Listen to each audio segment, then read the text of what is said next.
കുറച്ചു സമയത്തിനു ശേഷം ടീനുകുരുവി തന്റെ കൂട് തയ്യാറാക്കുകയായിരുന്നു. അവളുടെ കുഞ്ഞ് തൊട്ടടുത്തുള്ള ഒരു ശാഖയിൽ ഇരിക്കുകയായിരുന്നു. ടീനു കൂടിനുള്ളിലേക്ക് ഒരു വടി ഇറക്കി വെച്ചു. അങ്ങനെ അവസാനത്തെ വടിയും ഞാൻ വെച്ചു കഴിഞ്ഞു.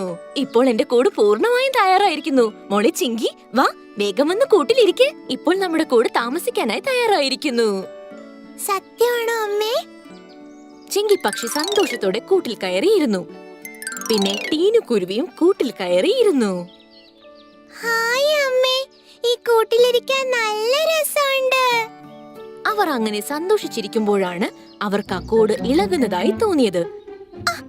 അമ്മേ, ഈ കൂട് എന്താണ് ഇങ്ങനെ ഇളകുന്നത്? അറിയില്ല മോളെ, ഞാൻ നോക്കാം.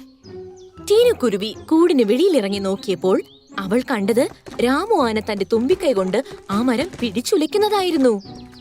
രാമു ആനെ, നീ എന്താണ് ഈ കാണിക്കുന്നത്? എന്റെ കൂട് താഴെ വീണു പോകും. എന്റെ ഈ തുമ്പിക്കൈ വല്ലാതെ ചൊറിയുന്നുണ്ട്. ഈ ചൊറിച്ചിൽ മാറ്റിയില്ലെങ്കിൽ വേദന കൊണ്ട് എനിക്ക് ഭ്രാന്ത് പിടിക്കും കേട്ടോ.